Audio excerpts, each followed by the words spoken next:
If you're a motorcyclist and your circle of friends consists of more than just your riding buddies, then chances are you know the pain of having to explain what your bike is to a person who either doesn't ride or just thinks of bikes as either being Harleys or crotch rockets with literally no in between.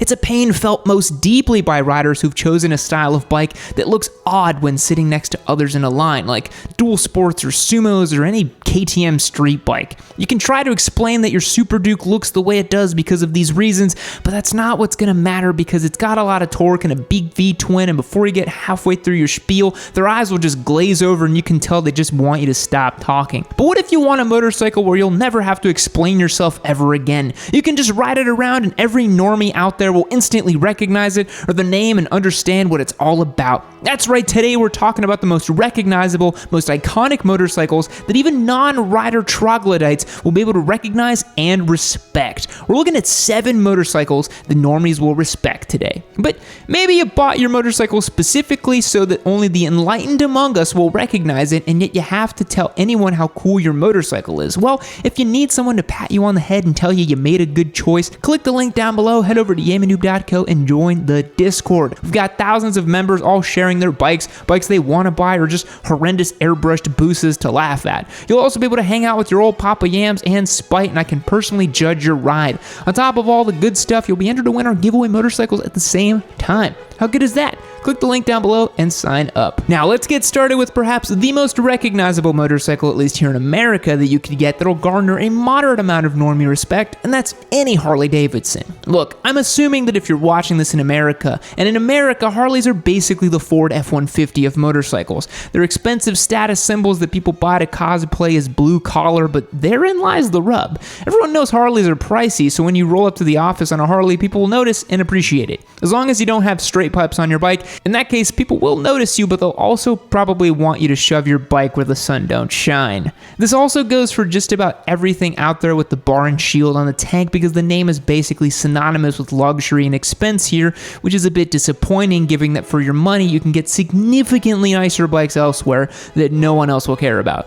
Now, if you want an extra bonus points, buy yourself a Harley Fat Boy. Why? Because Arnie rode one in Terminator 2 and literally everyone's seen that movie. It helps that Harley deliberately not updated the style of this bike significant to keep it as close to the movie bike as possible. You still got the solid rims, the oversized front forks, and the 2-into-2 exhaust. It doesn't matter that the movie bike is a twin cam and the new one's a Milwaukee 8. That's just moon talk to the average normie. They'll think you've got the bike from T2, and that's cool. From cruisers, we lurch into the opposite end of the spectrum, and that's crotch rockets, and there's no more recognizable name in crotch rockets than the Kawasaki Ninja. But Yammie, you ask, there's millions and billions of ninjas out there. There's the old ninjas that look like paper cups from the 90s. There's modern race bikes and the Ninja 400 and the 650, which you should never get ever, and on and on. You're overthinking it, my dude. As long as your bike says Ninja on the side of it, somewhere a normie's gonna think you've got a fast motorcycle. They might call it a Yamaha, but at least they know that Ninjas are fast, and isn't that all you care about? If you want to get the most recognizable Ninja ever made, it's a toss-up between the ZX6 from the mid-2000s, which is basically just a flat green sport bike, and the GPZ 900R. Yeah, the GPZ wasn't really sold as a Ninja stateside, but it was called the Ninja 900 in some markets. Also, Tom Cruise rode one in Top Gun, and again, who hasn't seen Top Gun? Also, if you end up on a GPZ 900, you're in for a real treat because that bike is such an icon that not only will you win the respect of normies, but other riders will want to come up and talk to you about it. It might only make 115 horsepower, but that doesn't matter. It's a piece of motorcycling history, my guy. So, if normies can only recognize Harleys and crotch rockets, then the list is over, right? We've covered both options and you're stuck between those two. Well, not exactly. Thanks to movies and internet culture, you've got some other bikes elsewhere in the middle that have gotten some name recognition amongst filthy cagers. One of those being the BMW R insert number here GS. It doesn't matter what displacement you go with here. You could buy a brand new $28,000 fully loaded R1250 GSA or a used R1100 GS from the 90s. If you're thinking I'm about to talk long way around, then you'd be right. Thanks to Ewan McGregor and Charlie Borman, the BMW GS became another motorcycling icon. Part of me wants to go to the other universe where KTM actually got it on their first episode and decided to sign on for the trip just to see if KTM would have turned into something other than motorcycles for Kyles who like orange orange. Aside from the long way round, the BMW has something else going for it, and then it's a BMW, and BMW makes cars. Unlike Honda and Suzuki, which also make cars, BMW makes rich people cars. So if BMW makes rich people cars, the transitive property of disinterested normies holds that they'll also think that they make rich people bikes. Why do normies think in such simple terms? Again, I'm assuming you're in America, and in America, motorcycles are toys, not your daily means of getting around, so most people have a car and a bike. So if you have a car and a BMW motorcycle, you must be pretty darn well off, right? And of course, you have to remember that every BMW requires the $1,000 blinker package in order to actually change lanes correctly. Next up, for the one refined gentleman who straddles the line between motorcyclist and normie, you're the sort of motorcyclist who takes their bike out once every few weeks for a cruise down this month's AAA great rated drive, then puts it back in the garage for a month, all while telling your work friends that you ride all the time. It's the Honda Goldwing. Now, the Goldwing has been a mainstay in the American motorcycling landscape for decades, to the point where it's probably about as well known as the Super Cub or a Harley, if not more well known stateside. To a normie, the Goldwing is the bike you buy when you're looking to go cross country.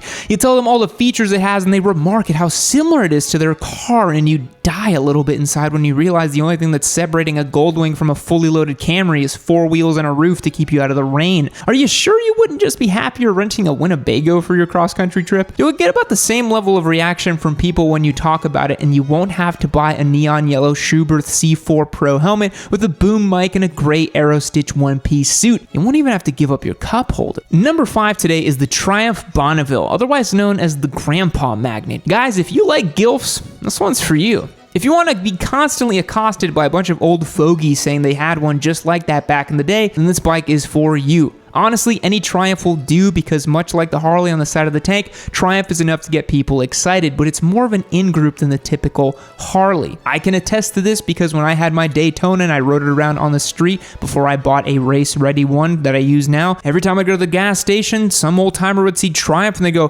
"Triumph? They didn't make them like that back in my day." People who know about Triumphs typically had or still have a rider in their family who still has one in the stable. Even if you're on a street triple, you can get some attention, but the Bonneville is a whole other level. It doesn't hurt that back in the day, Steve McQueen rode and scrambled a Bonnie, as we all know. In fact, if you Google Steve McQueen, you're likely as to find a picture of him on a Bonneville as you are to find him next to the Mustang from Bullitt. It's worth pointing out that if you're rolling around on a Royal Enfield because you hate yourself or you just won't admit to reality, then you're doomed to forever have normies come up to you and ask you whether or not you're on a Triumph, because that looks an awful lot like the motorcycle Gramps had back in the shed when I was growing up. Look, I warned you that there's literally no point in buying a Royal Enfield, but did you listen to me? No, you flaunted my advice and chose a life of sadness and despair. I hope it was worth it. Number 6, it's the Suzuki Hayabusa. Look, I know you're probably sick of hearing me talk about Busas by now, and you know what? I just don't care. The Busa is the king of speed, and it always will be. It doesn't matter what other bikes might be faster than the Busa, or that the Gen 3 might spite go home and question everything he knew about the world while crying in the fetal position, holding a glass of scotch in his hand like a drunken baby. A Busa is still a Busa. It's the yardstick for speed, and if a car guy thinks he's fast, he'll talk about how he was able to catch a Busa. The only problem with Hayabusa ownership, and I can say this with personal experience, is that if you tell someone you own a Hayabusa, you need to explain that no, you don't in fact own one that is 15 feet long with a bunch of naked ladies airbrushed on the side, but then you get lost in the minutiae of explaining the subtle differences between Hayabusa men and Busa boys, and then you're starting to sound like you're trying to explain why your hentai collection is art and not you're just a weird degenerate or something, and then it all melts away because you get to talk about how the next week you're going to slap a turbo on your bike, make 300 horsepower, and blow the valves and the head gasket and everything else in between. Then suddenly even non-car people will admit that your motorcycle sounds pretty fast. They may not understand just how earth-shatteringly fast a 300 horsepower motorcycle is, but don't worry, you'll know. Speaking of which, subscribe! I command it! I must unveil my Turbo Busa to the world. I'm getting Turbo Hayabusa blue balls, goddammit! Come on! Last up on the list is a sort of bike that you want to get to tell a normie you're better than them without saying it out loud.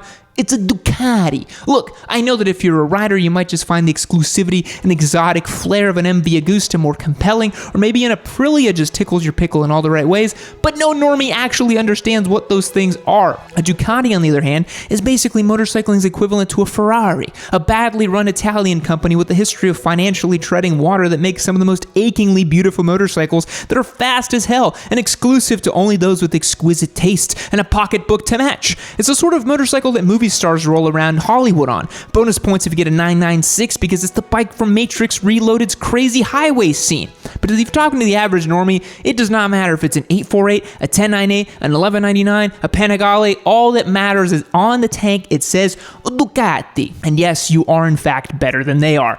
Just don't tell them about your Desmos services because they'll never let you forget it. Oh, and if you have a dry clutch, everyone will always come up to you and let you know that your bike is broken.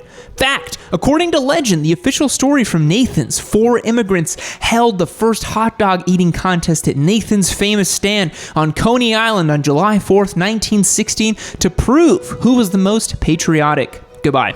Well, my little squid, you've made it to the end of yet another Yammie Noob video. Thank you so much for watching. Just for you, got a little treat for you right over here. Brand new video for you. You can watch it, check it out. There's probably some squidding, some street riding, maybe some track riding. Maybe I'm binning my Ducati off-road. Who knows what's going on in that video? You should probably click on it and find out.